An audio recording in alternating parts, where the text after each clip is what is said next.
और वहीं बड़ी खबर ये कि युवा महोत्सव में प्रधानमंत्री नरेंद्र मोदी ने कहा है कि परिवारवाद की राजनीति से नुकसान है।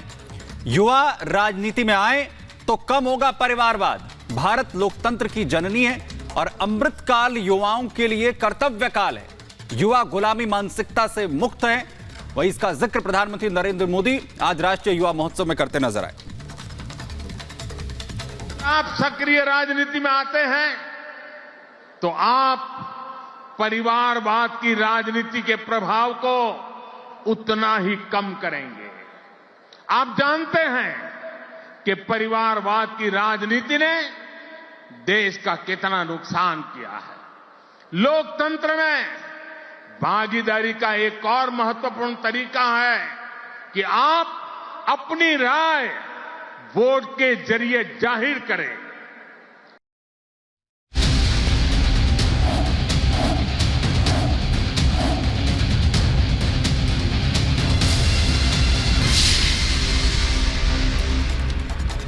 तो पीएम मोदी के विशेष अनुष्ठान की तस्वीरें हमने आपको दिखाई, लेकिन कुछ ही देर बाद प्रधानमंत्री मोदी विकास के प्रतीक भारत के सबसे बड़े समुद्री पुल का उद्घाटन करने वाले हैं। अटल सेतु का उद्घाटन आज प्रधानमंत्री मोदी करेंगे, जो करीब 22 किलोमीटर लंबा है। 6 लेन का ये पुल मुंबई वासियों को एक बड़ी राहत देगा। समुद्र के दोनों किनारों को जोड़ेगा। 21.8 किलोमीटर इसकी लंबाई है और इससे बड़ी राहत मिलेगी। जो 2-3 घंटे का सफर है वो चंद मिनटों में ही पूरा हो जाएगा। प्रधानमंत्री मोदी इस अटल सेतु का उद्घाटन करेंगे, मुंबई वासियों को समर्पित किया जाएगा। अगर हम लागत की बात करें तो करीब 17,840 करोड़ की लागत से ये पुल तैयार किया गया है, जिसमें 6 लेन हैं, यानी एक साथ 6 गाड़ियां एक साथ यहां से गुजर सकती हैं। और साथ ही एक लंबा जो सफर है कई घंटों का, वो चंद मिनटों में पूरा हो जाएगा। तो बड़ी खबर आपको बता रहे हैं, ये दरअसल पुल नहीं बल्कि एक करिश्मा है। भारत का सबसे लंबा पुल है और पूरे विश्व में अगर देखें तो 12वें नंबर पर आता है। 17 किलोमीटर से ज्यादा की जो लंबाई है वो समुद्र के ऊपर ही है, फिर 5.5 किलोमीटर की जो लंबाई है वो जमीन पर आती है।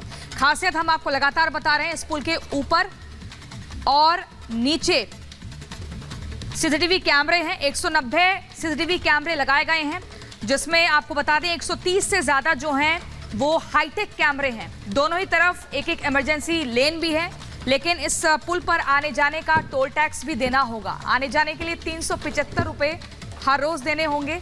और 6 लेन ये पुल है। इसके बाद मुंबई से गोवा जाना, ये समय जो 11 घंटे लगते थे अब 9 घंटे लगेंगे।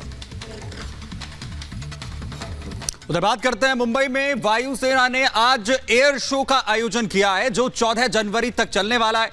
वहीं इस कार्यक्रम में Surya Kiran aerobatic display team और सारंग हेलीकॉप्टर डिस्प्ले टीम ने एरोबैटिक का प्रदर्शन किया। आकाशगंगा टीम और C-130 विमान ने फ्री फॉल और पैराशूट प्रदर्शन भी किया है। तस्वीरें आप देख रहे हैं, जहां पर इस एयर शो का उद्देश्य जागरूकता पैदा करना है और इसके अलावा भारतीय वायुसेना और स्थानीय लोगों के बीच संबंधों को और भी ज्यादा मजबूत करना। तो तस्वीरें आप देखिए, जहां पर यह खास एयर शो जिसमें अलग अलग जो डिस्प्ले हैं वो किए गए हैं। सूर्यकिरण एरोबैटिक टीम की बात करें या सारंग हेलीकॉप्टर्स की।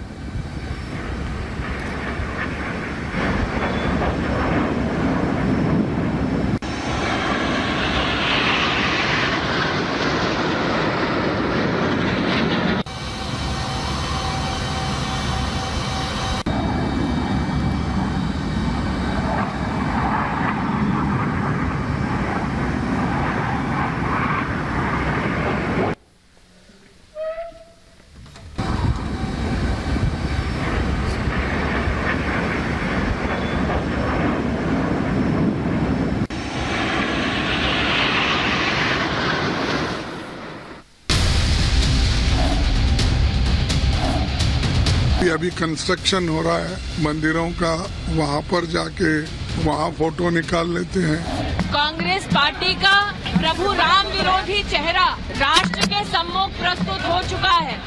खुदा प्रभु परमात्मा को लाने की कुवत किसको है? ये लाने का नाटक हो सकता है कि शैतानों के खिलाफ जारी संघर्ष में नफरतवाद और संप्रदायवाद देश से भागेगा।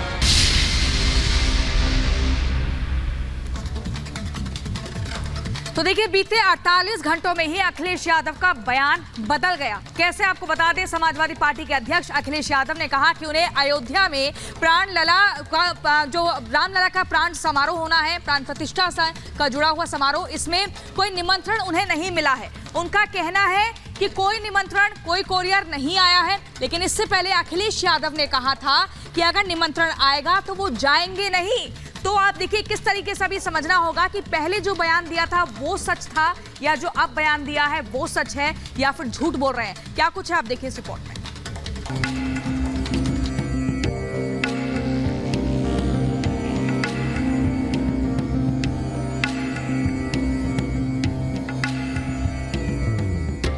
अयोध्या में प्राण प्रतिष्ठा को लेकर राम नगरी दुल्हन की तरह सज चुकी है। साधु संतों का जमावड़ा लगना शुरू हो गया है। बड़ी बड़ी हस्तियों को प्राण प्रतिष्ठा का निमंत्रण भेजा जा रहा है। लेकिन जैसे जैसे भव्य मंदिर के उद्घाटन की तारीख नजदीक आ रही है, इंडी गठबंधन के नेताओं के विवादित बयान भी बढ़ते जा रहे हैं और प्राण प्रतिष्ठा में खलल डालने का काम कर रहे हैं। समाजवादी पार्टी के अध्यक्ष अखिलेश यादव इंडी गठबंधन के नेताओं से कहीं आगे निकल गए हैं। 48 घंटे भी नहीं बीते कि सपा प्रमुख अखिलेश यादव अपने बयान से पलट गए। उन्होंने अब दावा किया है कि अयोध्या में होने वाली प्राण प्रतिष्ठा का निमंत्रण ही नहीं मिला। यही नहीं, उन्होंने निमंत्रण पत्र पर तंज भी कसा है। भगवान श्री राम के नाम पर हम लोग को अपमानित न करें। आप ही में से कोई साथी एक आया था, शायद हमारे पास अगर रिकॉर्डिंग होगी तो हम देख सकेंगे, सुन सकेंगे, जिन्होंने ये कहा कि आपको न्योता मिला है, और उसके बाद सच्चाई सामने आई। वो न्योता नहीं था, वो कोरियर से भेजा हुआ कोई न्योता है जो अभी तक नहीं पहुंचा है। इससे पहले अखिलेश ने प्राण प्रतिष्ठा निमंत्रण पर बयान दिया था। उन्होंने कहा कि जिन्होंने निमंत्रण भेजा है वो उन्हें नहीं जानते और वो सिर्फ उन्हीं का निमंत्रण लेते हैं जिनको वो जानते हैं।